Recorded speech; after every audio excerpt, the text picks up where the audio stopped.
اعوذ باللہ من الشیطان الرجیم، بسم اللہ الرحمن الرحیم۔ پروگریسو ماڈل اسکول مین کیمپس، آج میں 10th کلاس کے اسٹوڈنٹس کو اسلامیات لازمی کا موضوعاتی مطالعہ اعلی زندگی پڑھاؤں گی، جو کہ آپ کے بک کے پیج نمبر 72 پر ہے۔ آج اس کا سب سے پہلا کوسچن آج ہم کریں گے۔ پہلا کوسچن نمبر 1 ہے، اعلی زندگی سے کیا مراد ہے؟ اعلی زندگی سے مراد ہے خاندانی زندگی۔ انسان پیدائش سے لے کر ساری زندگی اپنے خاندان میں گزارتا ہے۔ خاندان کے افراد مختلف رشتوں کی بنا پر ایک دوسرے سے منسلک ہوتے ہیں۔ انسانی تمدن کی ابتدا بھی خاندانی نظام سے ہوئی تھی، اور اس کی بقا کے لیے یعنی اس کو قائم رکھنے کے لیے بھی اس کا قیام بہت ضروری ہے۔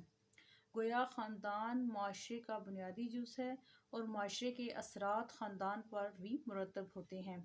معاشرے کی بنیاد خاندانی نظام اور مرد اور عورت کی پاکیزہ اعلی زندگی پر ہے۔ اس پاکیزگی کے متاثر ہونے سے پیچیدگیاں پیدا ہونے کے ساتھ ساتھ HIV ایڈز جیسے مہلک امراض بھی پیدا ہوتے ہیں۔ اس لیے اسلام نے اللہ کی قائم کی ہوئی حدود پر سختی سے عمل کرنے کی ہدایت فرمائی ہے۔ اس پر عمل نہ کرنے کی صورت میں معاشرے کی شرازہ بندی ناممکن ہے، اور معاشرہ انتشار سے نہیں بچ سکتا۔ کوسچن نمبر 2 ہے، خاندانی نظام کی اہمیت پر نوٹ لکھیں، یعنی خاندانی نظام کیوں اہم ہے؟ ارشاد باری تعالیٰ ہے کہ وہی اللہ ہے جس نے تمہیں ایک جان سے پیدا کیا اور اسی سے اس کا جوڑا بنایا تاکہ وہ اس سے سکون حاصل کرے۔ اسی طرح نکاح ایک جوڑے کے درمیان اعلی زندگی کے جائز بنیاد فراہم کرتا ہے، جس کے نتیجے میں پاکیزہ تعلقات وجود میں آتے ہیں۔ قرآن نے رشتہ ازواج یعنی میاں بیوی کے رشتے کو احسان کا نام دیا ہے۔ اس کا مطلب ہے کہ قلعہ بند ہو کر محفوظ ہو جانا۔ رشتہ ازواج میں منسلک ہونے کے بعد زوجین محسن یعنی قلعہ بند ہو کر محفوظ ہو جاتے ہیں۔ غیر اخلاقی حملوں سے بچاؤ کے لیے انہیں مضبوط دیوار اور حصار مل جاتا ہے۔ ہر ایک دوسرے کے لیے شریک رنج و راحت، بے لوث اور غمگسار ہوتا ہے، اور مشکلات اور مسائل کے حل میں دونوں ایک دوسرے کے مددگار ہوتے ہیں۔ اور چونکہ نسل انسانی کی بقا اور اس کی افزائش اللہ تعالیٰ کے نزدیک اعلی زندگی کا مقصد ہے، اور اس پاکیزہ زندگی کا واحد جو راستہ ہے وہ عقد نکاح ہے، ورنہ فطرت کے وہ مقاصد کبھی حاصل نہیں ہو سکتے جو وہ اپنے سامنے رکھتی ہے۔ لہذا کسی معاشرے کی بنیاد خاندانی نظام اور مرد اور عورت کی پاکیزہ اعلی زندگی ہے۔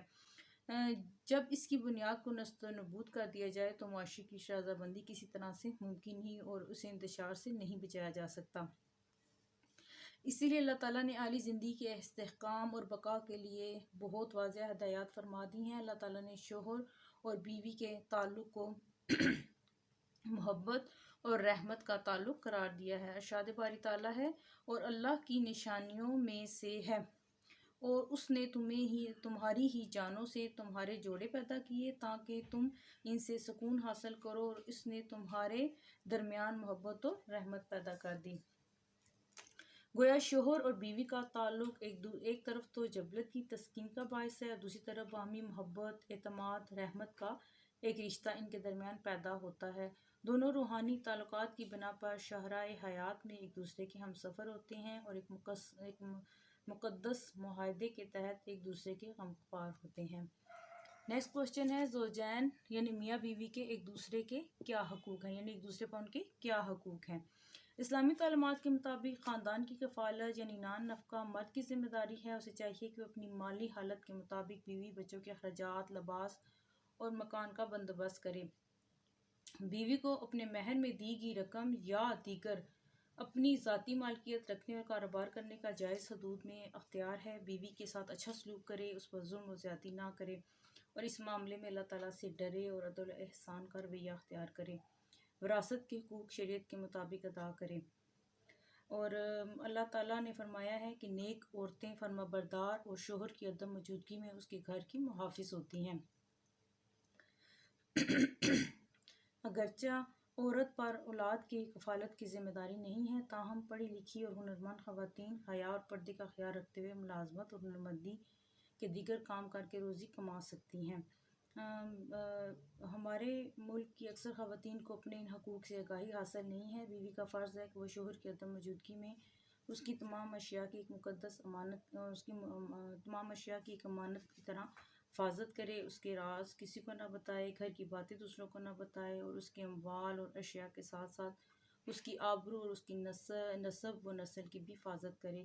حضور پاک صلی اللہ علیہ وآلہ وسلم کی زندگی بھی ہمارے لیے مینار نور ہے۔ آپ صلی اللہ علیہ وآلہ وسلم نے فرمایا کہ تم میں سے بہتر وہ ہے جو اپنے گھر والوں کے لیے بہتر ہو، اور میں اپنے گھر والوں کے لیے تم سب سے بہتر ہوں۔ نبی پاک صلی اللہ علیہ وآلہ وسلم کا فرمان ہے کہ اچھی عورت وہ ہے کہ جب شوہر اسے دیکھے تو اسے مسرت ہو، وہ اسے حکم دے تو اطاعت کرے، اور اس کی عدم موجودگی میں یعنی غیر موجودگی میں اس کے مال کی اور اپنی حفاظت کرے۔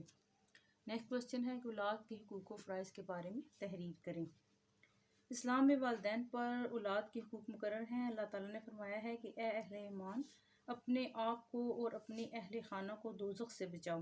والدین کی ذمہ داری ہے کہ وہ اپنی اولاد کی اچھی پرورش، تعلیم اور اچھی تربیت کا اہتمام کرے، اور پھر اچھی جگہ ان کی شادی کرے، اولاد کے درمیان عدل و انصاف قائم کرے۔ والدین کی وفات کے بعد بھی اولاد صالحہ یعنی نیک اولاد ان کے نامہ اعمال میں نیکیوں میں اضافے کا باعث ہوتی ہے۔ اولاد کے فرائض میں شامل ہے کہ وہ اللہ تعالیٰ کی نافرمانی کے سوا والدین کا ہر حکم مانیں، ان سے رحمت اور محبت اور نرمی کا رویہ اختیار کریں، ان کی رائے کو اپنی رائے پر مقدم رکھیں، خاص طور پر جب والدین بڑھاپے کو پہنچ جائیں تو ان کے جذبات کا خیال رکھیں، ان سے نرمی اور محبت سے پیش آئیں، اپنی مصروفیات سے مناسب وقت ان کے لیے نکالیں، ان کی بھرپور خدمت کریں، اور ان کی وفات کے بعد ان کے لیے دعائیں مغفرت کریں۔